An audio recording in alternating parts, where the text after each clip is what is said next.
Puxa você,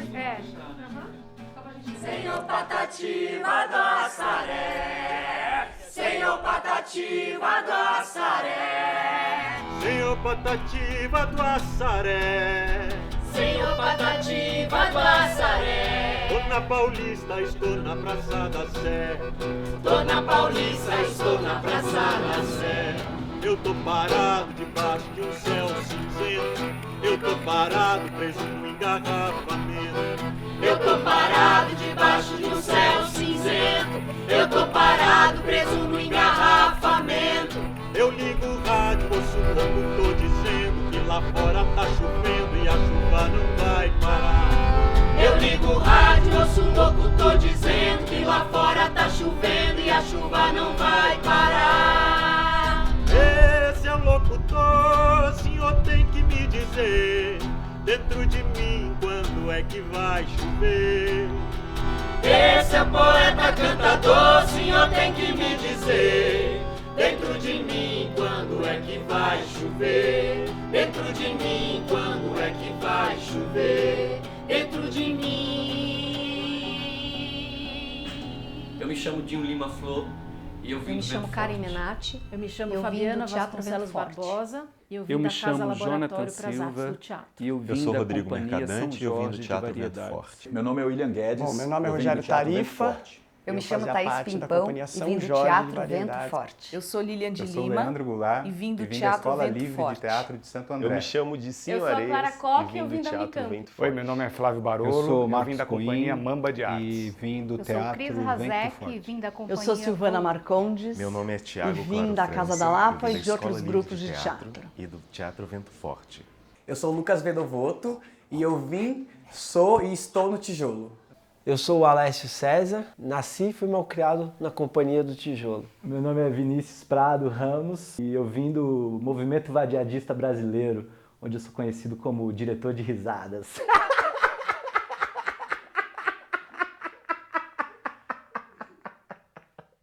Eu vou contar uma história que eu nem sei como comece. Uma vez, estávamos eu e o Dinho lá em Assaré, no Memorial do Patativa, e aí eu lembro que eu estava assim olhando para uma parede, tinha o violão do Patativa na parede, estava ali olhando os livros embaixo, e aí o Dinho chegou aqui no meu cangote, ficou ali um tempinho, de repente ele falou assim, Fabi, um dia eu ainda vou fazer um espetáculo sobre esse poeta. E assim nasceu a Companhia do Tijolo, a gente nem imaginava naquele momento. Tapapé da miséria espalha as pobres famílias. O espinho da precisão fura em cada coração. Seca as águas do regato, as matas ficam despidas. A gente matava. Quase que não era com tanta precisão de comer aquela carne. E sim pela curiosidade de matar. Aquele prazer de matar, que era até mesmo uma crueldade. Mas a gente mesmo não pensa naquilo, não. A gente só pensava se era cabra danado. E matava. Mocó, asa branca, jacu, juriti, cutia e outras das águas que nos invernos apareciam na beira da lagoa. Mergulhão, pato do peito branco, patola e paturi. Mas depois foi que eu comecei a criar pena. Veio aquele pensamento que aquilo era mesmo uma crueldade e comecei a criar pena. Pena, coisa de pássaro. Sabe o que aconteceu? Você que está... Como é seu nome? Você que está assistindo aqui no nosso documentário? Seu nome é Maria. Maria, eu vou dizer para você o que aconteceu. Eu tinha 9 anos, Maria, e eu nem era alfabetizado ainda quando eu vi pela primeira vez uma mulher na minha frente com um livro de cordel lendo para mim. Coisa, Maria, que eu nunca tinha assistido. Então eu fiquei maravilhado com aquilo, com aquela linguagem bonita, aquela rima, aquela beleza de expressão. Tudo aquilo ficou tão marcado em mim que eu soube que eu poderia fazer tudo aquilo lá. E aí eu tinha que aprender a ler e eu tinha que ler livro. E aí depois tudo melhorou e aí eu aprendi a ler. Eu quero dizer para você, Maria, E para vocês que estão nos escutando e nos assistindo, que eu, Patativa do Assaré, depois da leitura de um livro de cordel feito por uma mulher, eu passei de matador de passarinho a imitador de passarinhos.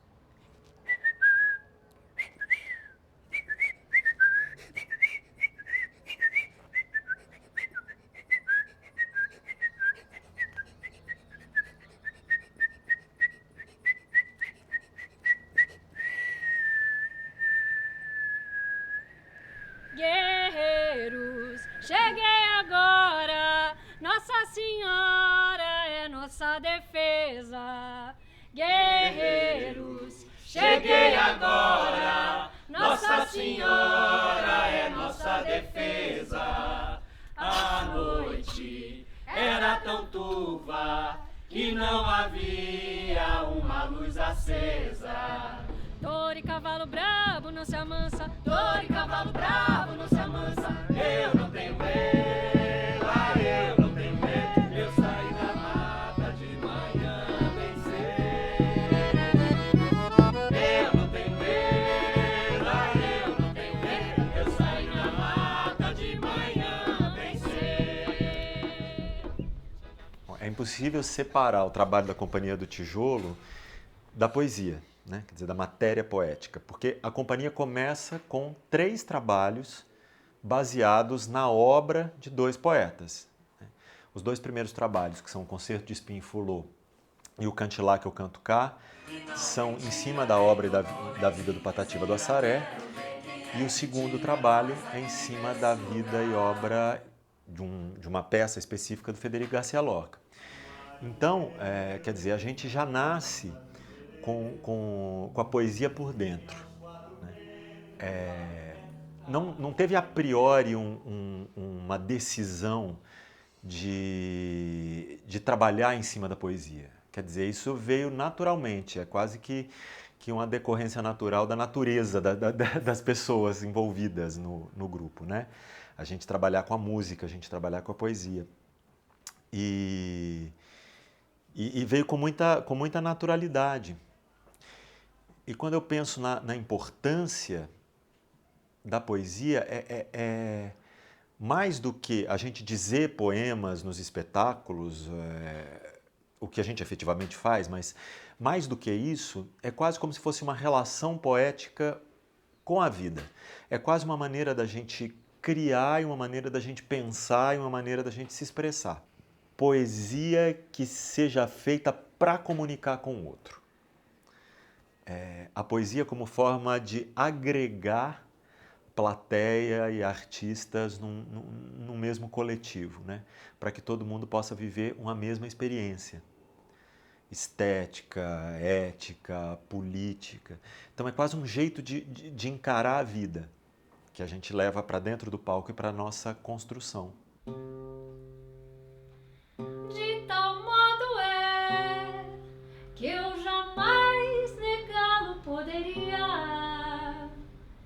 De tal modo é que eu jamais negá-lo poderia. Sou agarrada na saia da poesia, sou agarrada na sua saia, sou agarrada na saia da poesia, sou agarrada na saia dela. Meu tarô, meu baralho, meu tricô, meu copo com água, meu colo de avô, meu tambor, meu tarô, meu baralho, meu tricô, meu copo com água, meu colo de avô, meu tambor. Nossa, quanto tempo que eu não bebo uma cajuína, gente. Nossa senhora. Nossa. Latino-americano. Tu viu que tem cachaça também, né? Tá muito cedo. Nem almocei, né? Teatro pode não dar futuro, mas dá um passado. E a Cove Hillel dizia isso. Saúde, minha gente. Saúde! Saúde! Só para vocês que estão nos... isso aqui é cajuína, lá do Piauí e do Ceará. Eu vou contar uma história que eu nem sei como comece. Bom, eu lembro de um ensaio do Concerto de Espinho-Fulô, um dos primeiros ensaios, quando eu fui convidado para dirigir o Concerto de Espinho-Fulô e entrar na Companhia do Tijolo, que o Dinho Lima Flor começou a trazer vários elementos para a montagem que era sobre o Patativa do Assaré.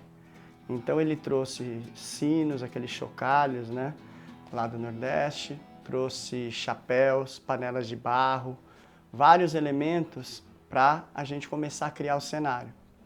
E a gente estava usando esses objetos e eles ficavam espalhados pelo espaço. Até que um dia, eu não sei quem, acho que foi a Fabi, porque também o tempo vai passando, ela fez um círculo com os objetos e organizou os objetos na sala. Eu cheguei, os atores, as atrizes já estavam ali, e eu não conseguia entrar na sala e atravessar aquele círculo diante da força e da potência da organização humana através dos objetos, organizando os tijolos, os sinos, os chapéus, os rádios, com um círculo. Então, aquilo tinha uma força de cada objeto, porque não é um objeto produzido, tipo um copo de plástico, uma coisa, e não tem história. Então, todos os objetos tinham uma história e faziam parte de uma cultura e que foram organizados numa roda, que também é um símbolo humano que traz essa coisa ancestral do homem e da mulher, sempre se reunir em roda. E isso, para mim, foi muito marcante na trajetória do tijolo, quanto no entendimento do espaço público, quanto também no entendimento da construção do cenário e da obra, de uma obra permeável que vai receber o público. Através disso, eu percebi que cada elemento, o tijolo tem uma história, o chocalho tem uma história, o chapéu tem uma história, tem um formato físico e que organizando isso no espaço, a gente consegue contar uma história e trazer a potência de cada elemento. A partir disso, a Companhia do Tijolo foi caminhando, a gente estreou o Concerto de Espinho-Fulô, estreou a cantata Para um Bastidor de Utopias, que eu também fiz o cenário, e começou a me cair uma ficha de que, assim como o teatro é uma construção humana, a vida, a sociedade também é uma construção humana.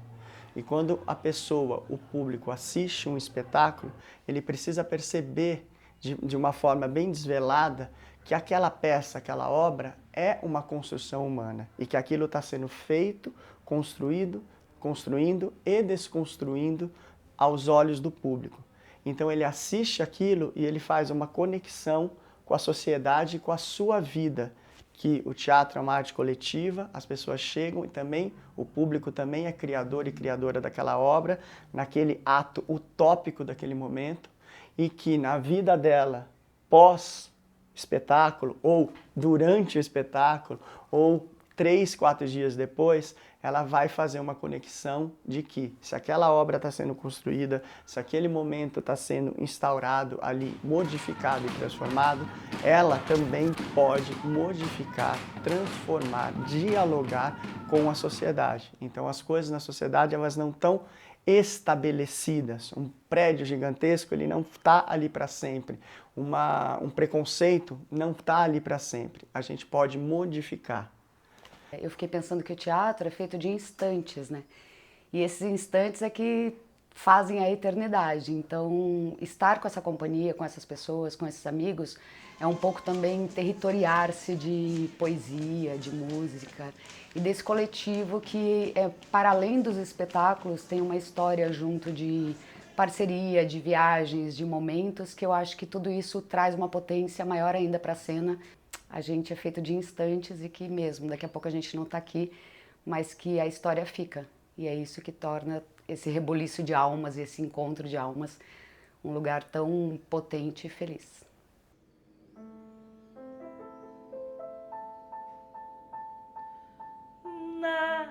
estação da luz. Embarquei num pé de ventania, rodei e girei por aí, atrás de alecrim e um bocadinho de poesia. Pisei na areia, me enfeitei de lua cheia, com meia dúzia de estrelas improvisei um colar. Pedi pra Ana Maria uma saia cintilante, com miçangas e barbantes, na praça fui dançar.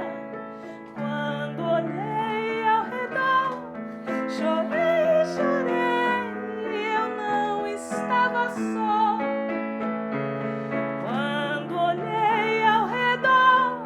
Chorei, chorei, eu não estava só na estação.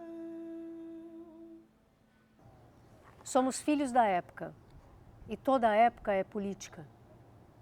Querendo ou não querendo, teus genes têm um passado político, tua pele tem um matiz político, teus olhos um aspecto político.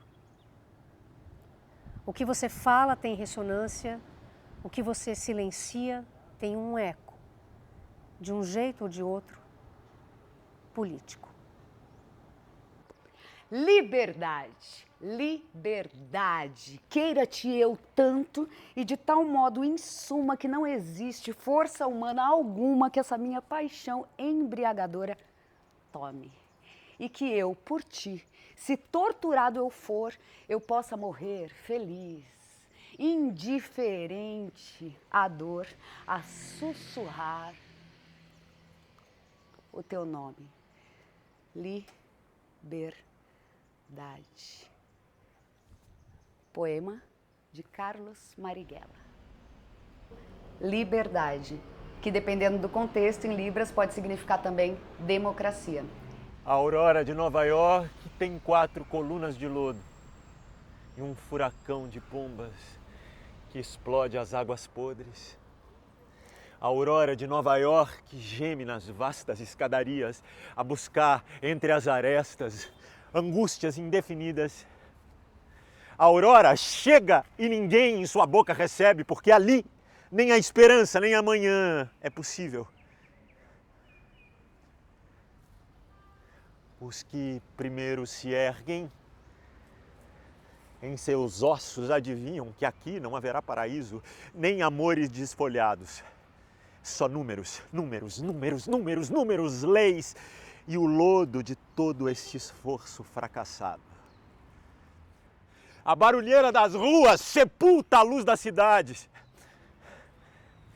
E as pessoas pelos bairros vão cambaleando insones, como se houvessem saído de um naufrágio de sangue.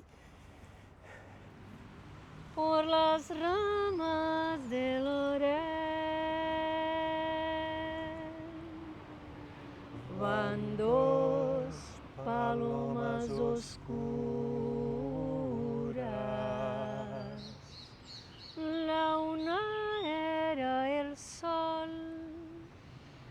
la otra era la luna.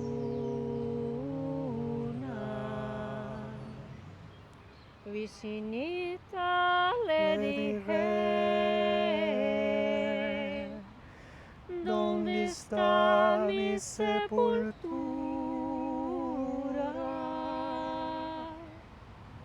En mi cola dijo el sol, en mi garganta dijo la luna. Yo me estaba caminando con la tierra en la cintura.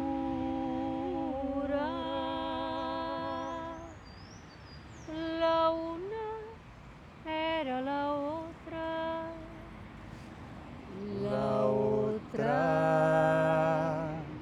era ninguna.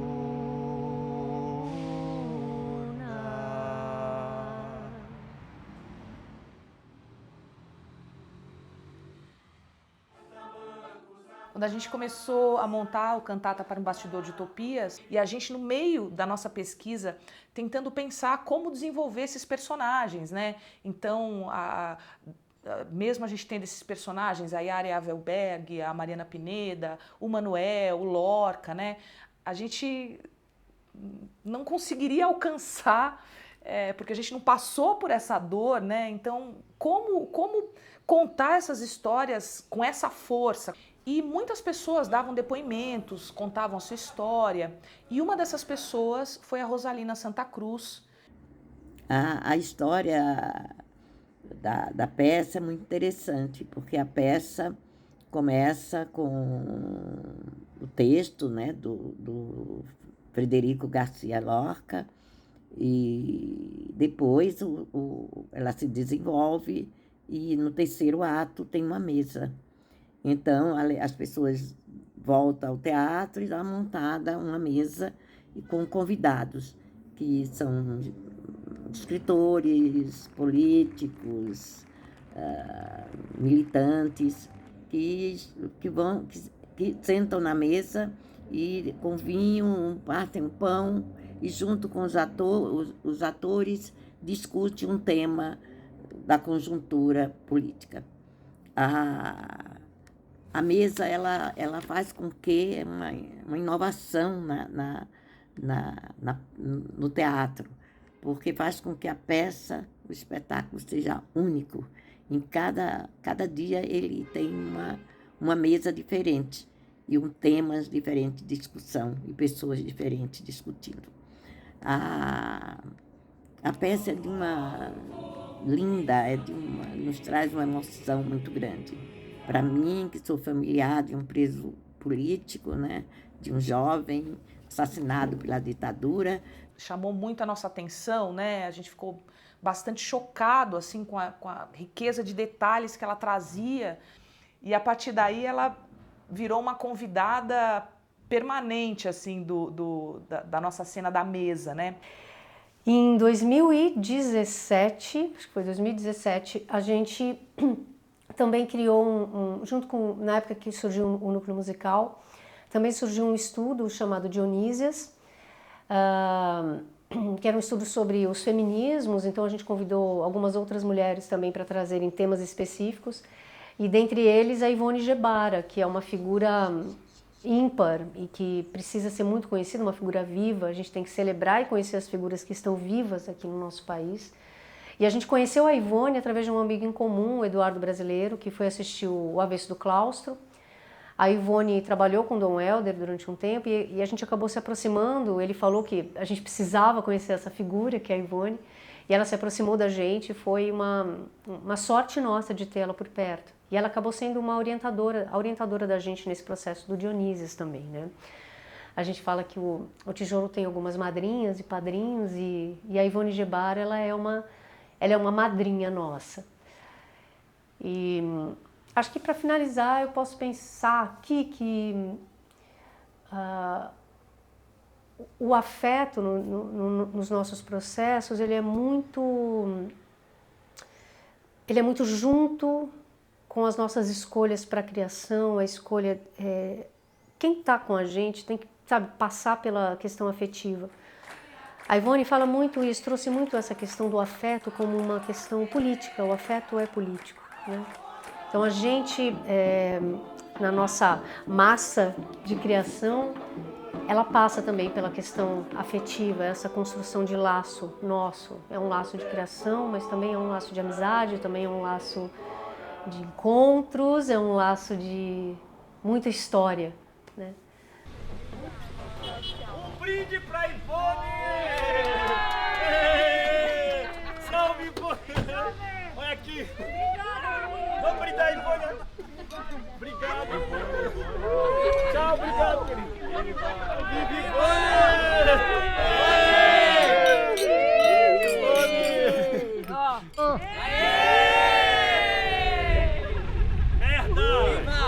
Mais de 6 milhões de vozes, peles, corpas na cidade, se espalhando na cidade, feito raiz. São passantes, sapateiras, cientistas, moradoras, mães de santo, escritoras, a sua mãe. São artistas, professores.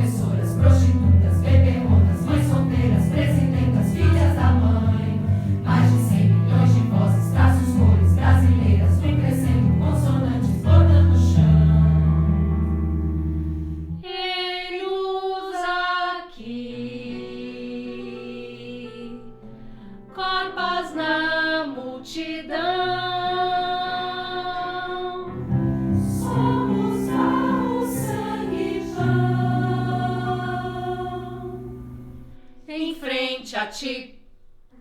E foi muito bonito porque daí aí nasceram as Dionísias, né?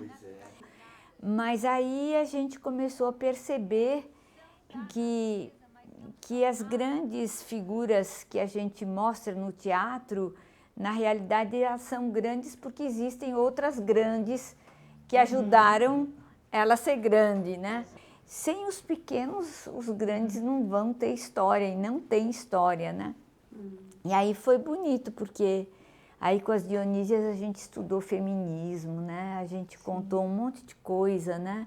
A gente fez história a partir da gente. Se falar para você contar a história, você vai contar a história dos homens. Como a história dos homens fez a tua história.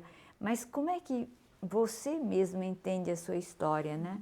Eu acho que, e para mim, assim, essa experiência foi, vocês vão rir, mas foi, assim, uma invenção de mim mesma, sabe? Eu me reinventei como meu lado de atriz, sabe? Incubada, né? Mas incubada, né? Mas e aí vocês me despertaram, eu achei tão lindo.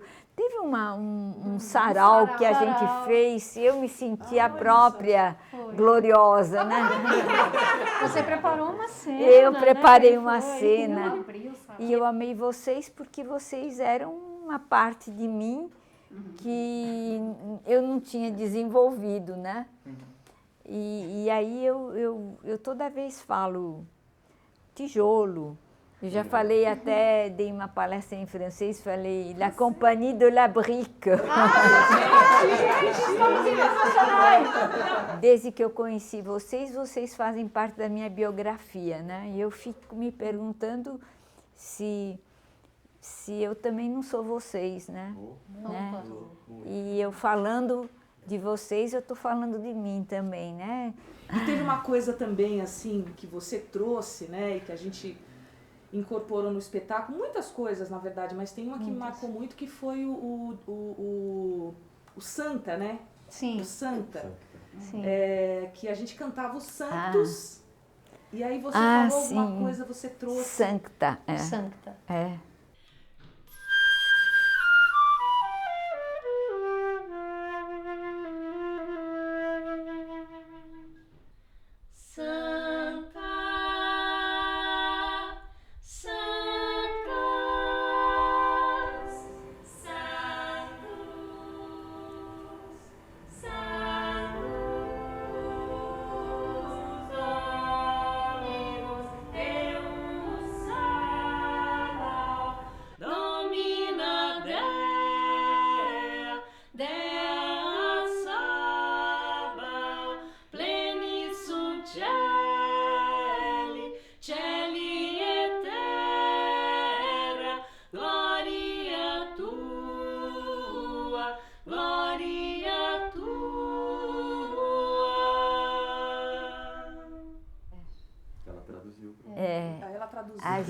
A gente mudou o latim do masculino para o feminino. Exatamente. A pisada naquele palco também, em grande parte, foi porque você, que é nossa amiga, você teve essa generosidade, esse amor pelo teatro e esse amor pela Companhia do Tijolo. Então é o vermezinho que vai furando a terra, encontra outro e... Oxóssi é caçador, Oxóssi é caçador. Quem manda no mar é Oxóssi, Oxóssi é caçador, Oxóssi é caçador. Oxóssi é caçador, Oxóssi é caçador. Que o hilo era poética viva, era poética na carne. E o jeito que o Hilo me olhou, eu nunca esqueço que ele falou: Dinho, tu é de onde? Tu é índio, tua família é cabocla, tu é preto, tu é índio, tu é... Enfim, e você tem dança, e você tem uma ritualidade histórica dentro de você, ancestral. E aí eu entrei no Vento Forte com os maranhenses tocando, cantando, loas. E aí eu falei, meu Deus, que bom que o teatro me traz.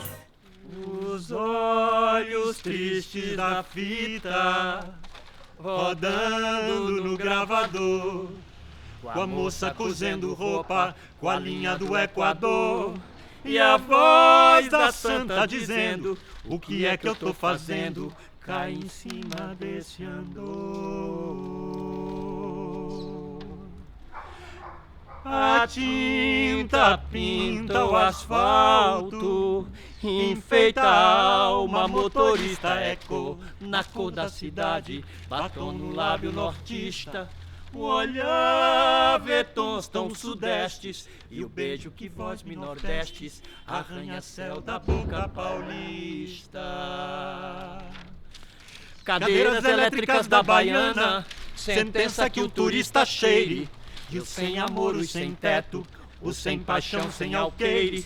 No peito do sem peito uma seta, e a cigana analfabeta, lendo a mão de Paulo Freire.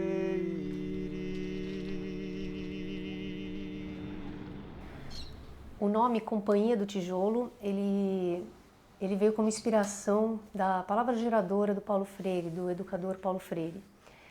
Eu lembro que uma vez a gente estava lá na casa do Dinho e do Rodrigo, acho que era 2008, faz muito tempo, e a gente chegou nesse nome, tijolo, né? A palavra geradora do Paulo Freire era um método que ele usava, ele conversava com as pessoas, chegavam, pensavam as palavras daquele universo, os vocábulos daquele universo, e através daquelas palavras eles iam aprender a ler mesmo, ler, e também a leitura do mundo. E tijolo foi uma das palavras que ele usou em algum dos processos de alfabetização dele, e a gente achou que tinha uma expressão, uma metáfora bonita para a criação do nosso grupo. E talvez assim como na palavra geradora do Paulo Freire, a gente também traz as nossas leituras, o nosso modo de enxergar as coisas, mas também o modo como o mundo se coloca com a gente, né? Então, nos nossos espetáculos, desde o primeiro até agora, a gente tem essa premissa de passar pelos nossos desejos pessoais, do que a gente quer dizer, mas também do que o Brasil está colocando para a gente, fazer essa fricção de uma coisa não ser descolada da outra, né? Os nossos trabalhos, eles caminham com o nosso desejo, com o que está acontecendo à nossa volta, né? Ou com o que não está acontecendo à nossa volta, porque, por exemplo, o que não está acontecendo assim na superfície, né? A gente, quando estava criando o concerto de Espinfulô, pesquisando sobre o Patativa do Assaré, a gente chegou no caldeirão da Santa Cruz do Deserto, que, por exemplo, essa história, esse massacre, não é uma coisa muito divulgada e conhecida no país, né? Então a gente também começou a aprofundar os nossos estudos, encavucar coisas também da história do nosso país, né? O que não está tão na superfície, ou o que não querem que estejam na superfície. Bom, depois do Federico Garcia Lorca e do Patativa, a gente começou a trabalhar em cima da obra do Paulo Freire e do Dom Helder Câmara. E mesmo que eles não pareçam estar diretamente relacionados com a poesia, né? Quer dizer, quando você pensa no Paulo Freire, você pensa num educador, num filósofo. E no Dom Helder você pensa num religioso, uma figura que resistiu contra a ditadura, né? Que resistiu à ditadura. Mas mesmo assim, você consegue perceber que a poesia está presente, não só na vida, mas como na forma de existir dessas duas figuras, né? O Paulo Freire, quando você se debruça sobre os livros dele, você vê na forma, no estilo de escrita. E eu tenho a tendência a pensar que também na forma como ele pensa a educação, né? Como ele pensa a vida, esse jeito poético, sem o pragmatismo bobo, mas de uma maneira poética de elaborar a própria teoria dele. E no caso do Dom Helder, o Dom Helder Câmara efetivamente foi um poeta. Inclusive ele tem livros de poesia publicados, né? Muitas delas ele chama de meditações, mas são poemas. Sonhei que o Papa enlouquecia e ele mesmo ateava fogo ao Vaticano e a Basílica de São Pedro. Loucura sagrada, porque Deus atiçava o fogo que os bombeiros em vão tentavam extinguir. E o Papa louco saía pelas ruas de Roma, dizendo adeus aos embaixadores credenciados junto a ele, atirando a tiara ao Tibre, e espalhando entre os pobres todos o dinheiro do Banco do Vaticano. Que vergonha para os cristãos. Que vergonha para os cristãos. Para que o Papa viva o Evangelho, é preciso imaginá-lo em plena loucura.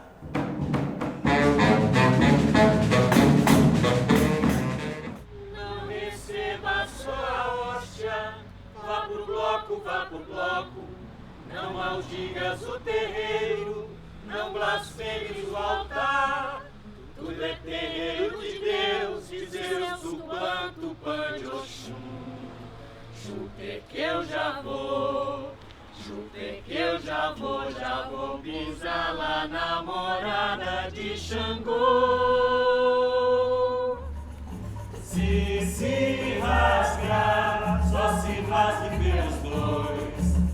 Me sai tambor, por isso iaiá. Chica da Silva, colunas prestes negras, e paz de rosas, do Luxemburgo. Eu acredito que o mundo será melhor quando o menor que padece acreditar no menor. Eu acredito que o mundo será melhor quando o menor que padece acreditar no menor. Eu acredito que o mundo será melhor quando o menor que padece acreditar no menor. Eu acredito que o mundo será melhor quando o menor que padece acreditar no menor. Essa frase me veio das comunidades eclesiais de base quando eu tinha 13, 14 anos lá em Pernambuco. Eu acredito que o mundo será melhor quando o menor que padece acreditar no menor.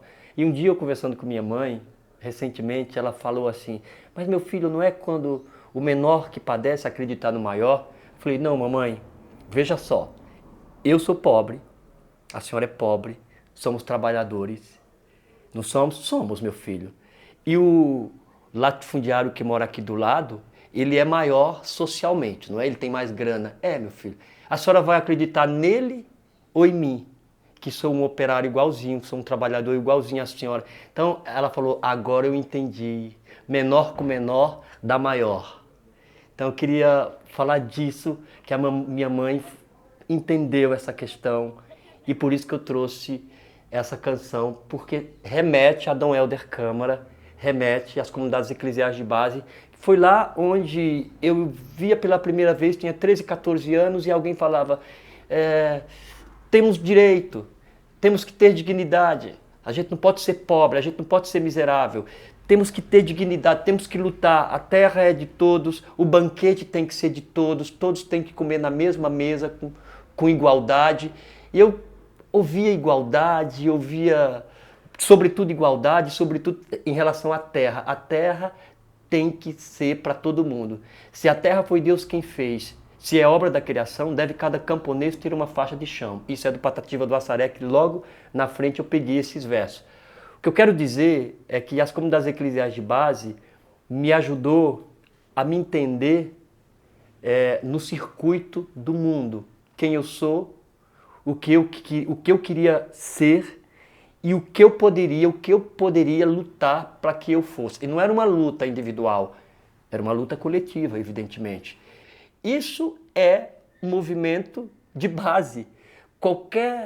Eu acho que qualquer lugar que a gente vá, que seja fora do centro, se a gente vai para a periferia, se a gente vai para o interior do sertão, para o interior do agreste, para o interior da zona da mata, e a gente bota a nossa lona, bota o nosso trabalho lá, e, gente, a coisa mais bonita do mundo é, de verdade, você fazer teatro para esse povo.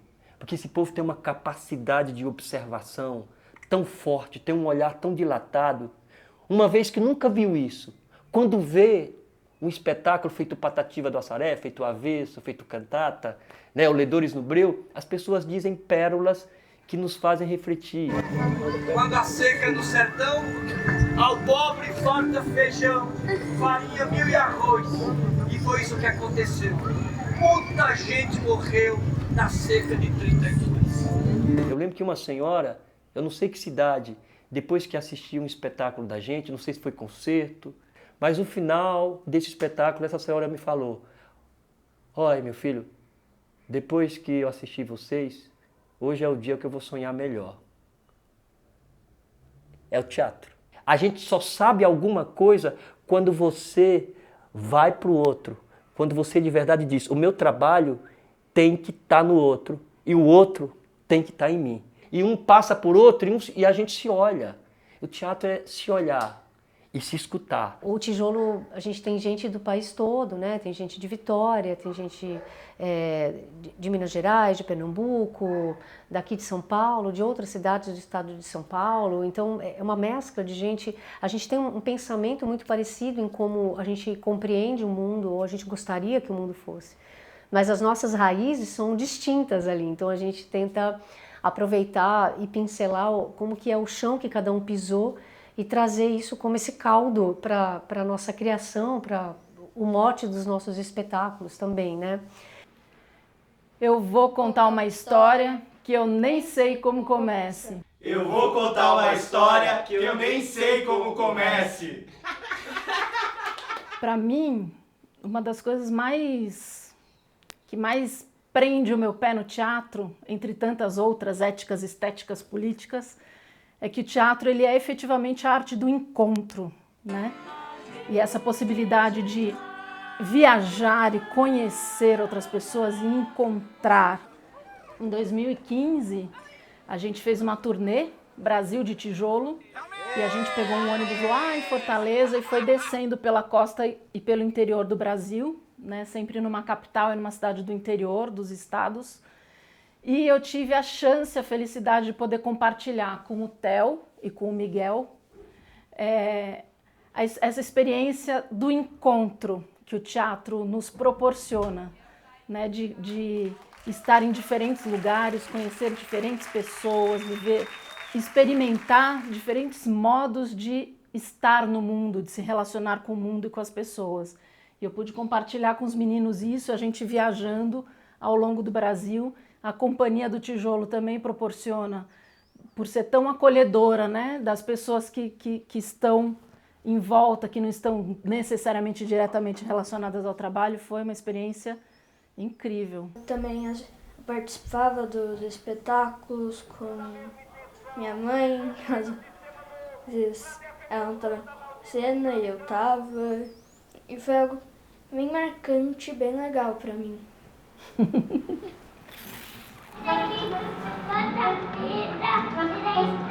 Toda a vida vai dar não, mas assim tá tudo certo.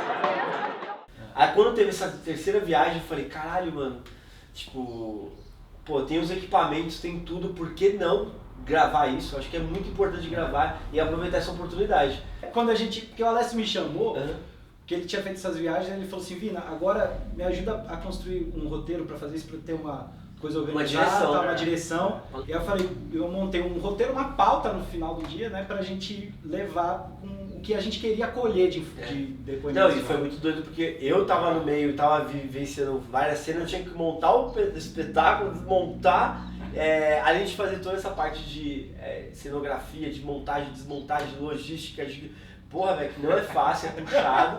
E ainda eu gravava, durante o espetáculo eu tava lá, tava montando um cenário, é engraçado que aparece nas imagens. Por trás da câmera e na frente da câmera, gravando, montando, fazendo time-lapse, colocava... Entrei fazendo cenografia no espetáculo, por causa da Silvana, minha chefe, amor, grávida. E aí embarquei com eles numa viagem pelo Nordeste, depois outra, aí festival, palco giratório. E desde então estamos aí, contando essa história, com fotos e tô nervoso.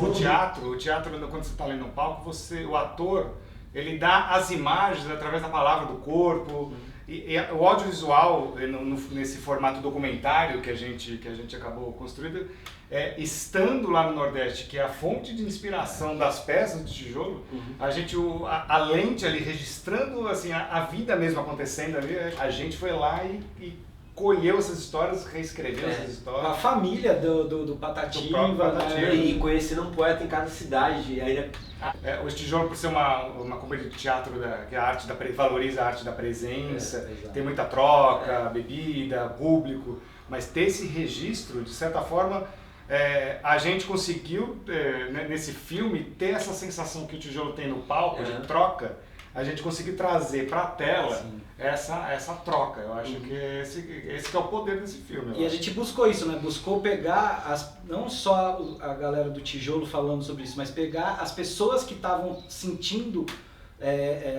né, como foi o espetáculo, pegando elas saindo do espetáculo, vendo como elas se sentiam com aquilo, né? Então foi muito importante. E a gente fez todo mundo falar, né? Vou contar uma história que eu não sei como começa. Eu vou contar uma história que eu não sei como comece. Eu vou contar uma história que não sei como começa.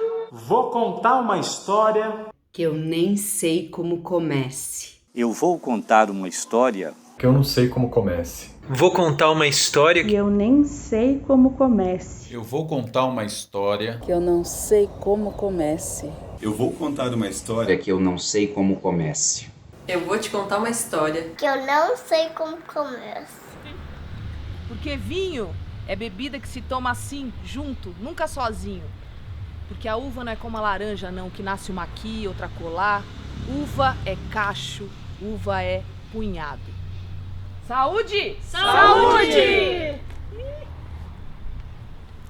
Eu entrei num susto na Companhia do Tijolo. Juliana Gomes, que era minha amiga de Fortaleza. Aliás, tem uma curiosidade nessa companhia que só mulher nordestina que gesta, né? Essa companhia, como a gente gosta de falar, é a gestação. E a gente vai passando bastão uma para outra. E desde 2019 sou produtora da Companhia do Tijolo. Equipe essa que eu amo fazer parte, tenho um carinho enorme por todos e de cuidar de todos e de fazer parte dessa companhia. Então eu entrei com a Juliana Gomes me passando bastão, grávida, indo embora para Argentina e me entregando os cartões da companhia dentro de um táxi no aeroporto. Foi bem assim. E aí me deparei, caí dentro de um fomento, 4 espetáculos gigantescos para produzir. 3 meses depois eu estava dentro de uma turnê substituindo uma atriz. Então assim, eu ensaiava com a bacia na cabeça, a bacia de alumínio na cabeça da Thaís Pimpão, fazendo as planilhas para entregar para a cooperativa, morrendo de chorar. E aí entrou para me dar uma acalmada esse menino aqui. E aí realmente entrei na Companhia do Tijolo em 2016, né, para dar essa salvada pra Cris. E eu lembro que quando ela me ligou, eu tava no metrô, ela falou assim, ai, você topa? E eu, pelo amor de Deus, claro que eu topo. E aí foi uma loucura topar, viu? Porque assim, é uma doideira fazer produção. Mas ele ia comprar as bananas morto de feliz, porque ele adorava. Morto de feliz, eu adorava. Eu amo esse trampo de produção. E o Tijolo tem muito trampo de produção, no sentido de ir pra rua comprar coisa, de resolver BO, de última hora assinar coisa, de guardar notinha quando a gente consegue guardar notinha. Né? Mas foi muito divertido, foi um momento de muito aprendizado e era lindo o momento que a gente deitava no camarim, porque a casa tava cheia, não tinha nem cadeira pra gente. Ela era incrível. Eu cheguei na Companhia do Tijolo para a criação do espetáculo Concerto de Espinho e Fulô. Quando eu cheguei, já tinha um espetáculo já quase montado ali de estrutura, de cenografia. Então, quando eu chego com a cenografia nessa companhia, eu sempre trabalho junto com os atores e junto com as criações que estão sendo feitas. Isso aconteceu no Concerto de Espinho e Fulô e aconteceu no Avesso do Claustro, que já tem várias criações no processo, né? Não é que eu chego e a cenografia é do zero. Então é sempre um trabalho coletivo. E a parte do figurino, daí eu trabalhei em todos os espetáculos, né? Nessa criação. E aí é um processo conjunto também de muita conversa, de referências que existem, de onde está vindo essa história. Nunca é uma dramaturgia com começo, meio e fim, né? Sempre tem várias camadas, vários entremeios, várias referências. E muito da criação também vem da intuição do que está rolando na hora, por onde a gente está andando, quais são as cores que a gente está vendo, o que eu encontro num brechó. Então, no concerto de Espinho Fulô, teve essa surpresa de quando eu cheguei num brechó, eu achei uma série de rendas nordestinas, e a gente estava falando do Patativa Lossaré. Então, na hora a gente falou, essas rendas entram no figurino, e todos os figurinos ganharam, então, esse trabalho do fio, da trama, do crochê e da renda nos figurinos, né? Os espetáculos do Tijolo sempre tem essa questão dos coros, né? No cantata a gente tem também a cantata, né? Que é entre um jogral e um coral, e depois tem vários personagens que vão entremeando. No concerto de Espinho Fulô você tem um coro de Patativas do Ossaré e vários personagens. No Avesso tem um momento que todo mundo é um pouco Dom Helder também, né? Então todos usam aquelas saias e são esses seres eclesiais, né? Então muitas vezes eu digo que para mim são criações coletivas, em que a gente sempre está junto e a gente palpita em várias áreas também, né? Então é um pouco disso e Tijolo é companhia, orgulho do coração. Se o mundo ficar pesado, eu vou pedir emprestado a palavra poesia. Se o mundo emburrecer, eu vou rezar pra chover palavra sabedoria. Se o mundo andar pra trás, vou escrever num cartaz a palavra rebeldia. Se a gente desanimar, eu vou colher no pomar a palavra teimosia.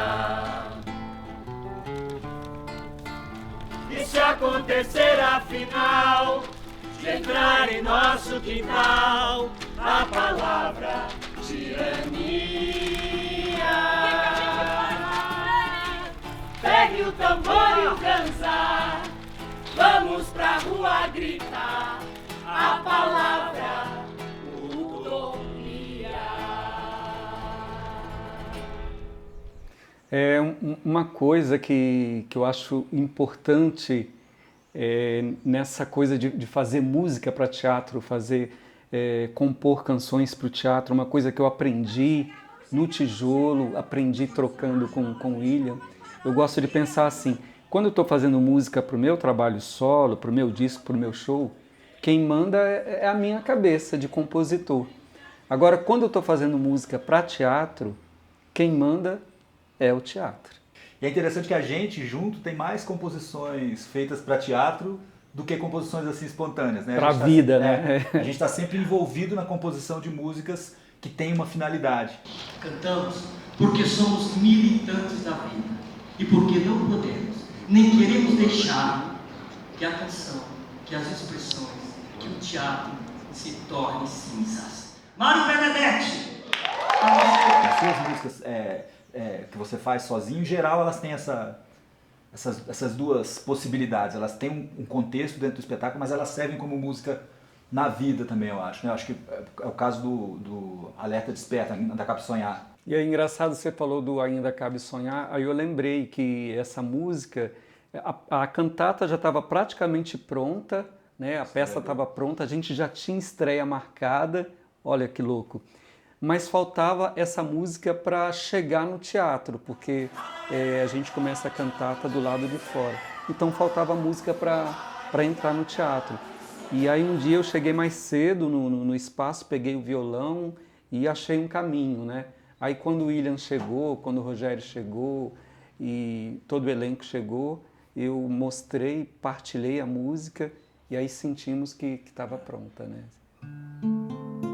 Bordar num pano de linho um poema tambor que desperte o vizinho, pintar no asfalto, no rosto, um poema alvoroço que amanheça a cidade.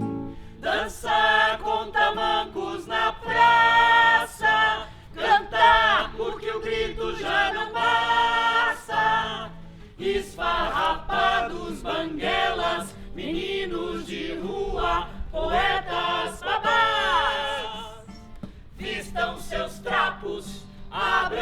teatros, é hora de começar. Alerta, desperta, ainda cabe sonhar. Alerta, desperta, ainda cabe sonhar. O núcleo musical surgiu no Fomento ao Teatro de 2017, quando a gente teve a intenção de montar um coro justamente para conseguir uma amplificação de voz, assim, né, nos espetáculos, a gente ter pessoas próximas, já com, mais ou menos partilhando desses conhecimentos vocais, para a gente poder colocar nos espetáculos e fazer essa amplificação que extrapolava o número de pessoas que pertencem à Companhia do Tijolo. Acontece que a gente abriu inscrições, né, assim, para as pessoas se inscreverem, oferecendo uma oficina. E legal, a gente abriu essas inscrições, a gente viajou para o Cariri, a gente foi fazer espetáculo no Cariri. Quando a gente estava lá, o Lucas falava: gente, tem 300 pessoas inscritas já, depois tem 400 pessoas inscritas. E a gente tinha como ideia inicial fazer um grupo de em torno de 40 vozes. Esfarrapados, banguelas, meninos de rua, poetas babás, vistam seus trapos, abram os teatros, é hora de começar. Só que quando começou a chegar essa quantidade de gente enorme, a gente começou a perceber o quanto, em termos de potência, isso era importante. E também o quanto a gente poderia oferecer para mais pessoas isso que a gente estava se propondo a oferecer, que é uma difusão desse conhecimento a respeito da voz e da música no teatro, que a Companhia do Tijolo vem trilhando desde o primeiro espetáculo. E a gente continuou oferecendo isso abertamente e virou uma espécie de oficina perene, permanente, em que as pessoas têm a possibilidade de ir nesta semana, na semana que vem eu não posso, eu não vou. Todo esse cuidado musical, técnico, né, com a música que foi feita para a peça, e aí você leva para o núcleo e abre umas vozes, assim, é uma viagem, assim. E como isso ganha potência e se amplifica, né? No sentido de que quando você tem um número grande de pessoas cantando, você ganha uma potência e uma expressividade totalmente diferente. Quer dizer, que é uma expressividade que é grande o suficiente para caber no restante do mundo e não só no recinto específico do espetáculo. Sim, né? Já cantamos, por exemplo, numa apresentação do MST, num evento do MST, é isso que o William falou, né? Vai para outro lugar, ganha uma força, uma potência, uma coisa que arrepia. As intervenções em lugares públicos que a gente já fez, né, de sair pela rua cantando e enfrentando às vezes a negativa dos policiais do metrô. Cantar dentro do metrô. Sim. Que louco.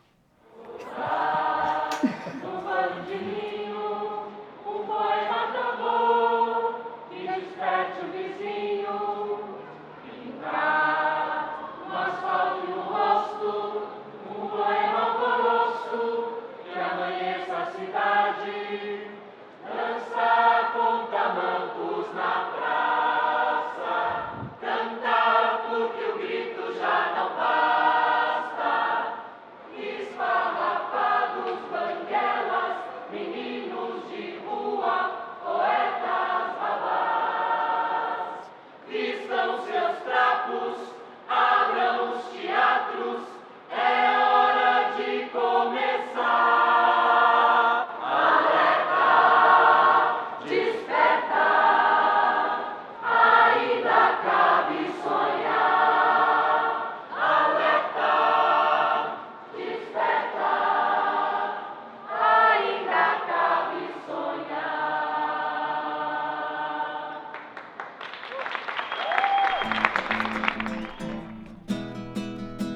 Viemos de Malicuia, trazendo poesia pra desintoxicar.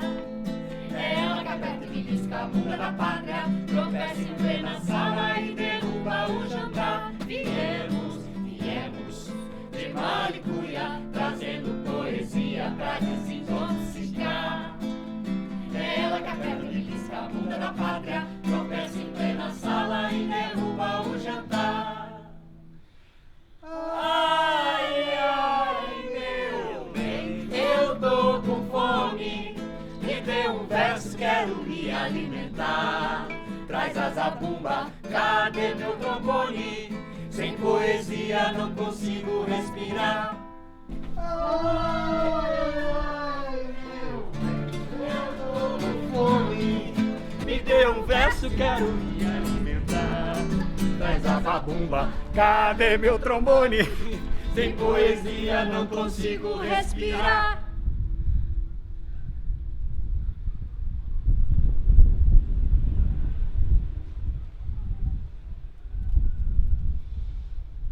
Ai, ai, meu bem, eu tô com fome. Vem, todo mundo, vem.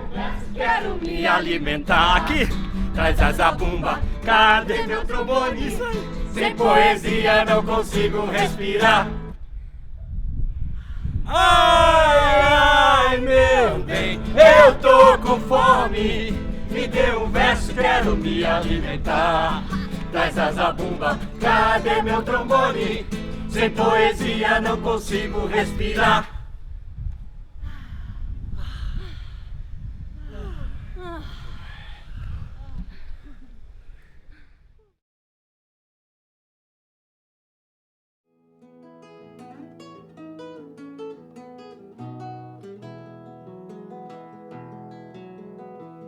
Eu quero que me visite a rima pobre, pois a rima rica pode, e se pode a rima rica, pode um dia me querer escravizar. Eu quero que me socorra quem não cobre, quem não tenha sangue nobre, quem se deite do meu lado pra eu jamais ter que de novo me curvar. Nunca fui parnasiano, nem católico romano. Meu lirismo vira-latas, tem a rua sob as patas. Minha casa é minha casa, nem senzala, nem chato. Minha oração nunca foi subordinada, não é rima da quebrada, nem novena de Canoa. O compasso do meu verso não se fia nem na lógica do dia. Meu iâmbico tropeça na batida repetida do tambor. Eu sou filho de quem quase não sabia, pai de quem quero que saiba. Sinto que a sabedoria qualquer dia vai saber nos libertar. As helênicas arcadas, o calor das batucadas, o propósito da vida, as pessoas esquecidas, o império da justiça no machado de Xango. Minha oração nunca foi subordinada, não é rima da quebrada, nem novena de Canoa.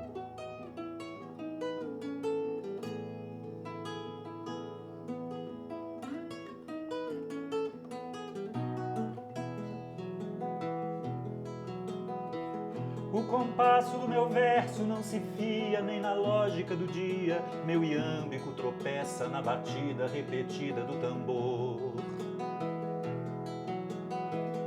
Eu sou filho de quem quase não sabia, pai de quem quero que saiba. Sinto que a sabedoria qualquer dia vai saber nos libertar. As helênicas arcadas, o calor das batucadas, o propósito da vida, as pessoas esquecidas, o império da justiça no machado de Xango. Minha oração nunca foi subordinada, não é rima da quebrada, nem novena de Canoa.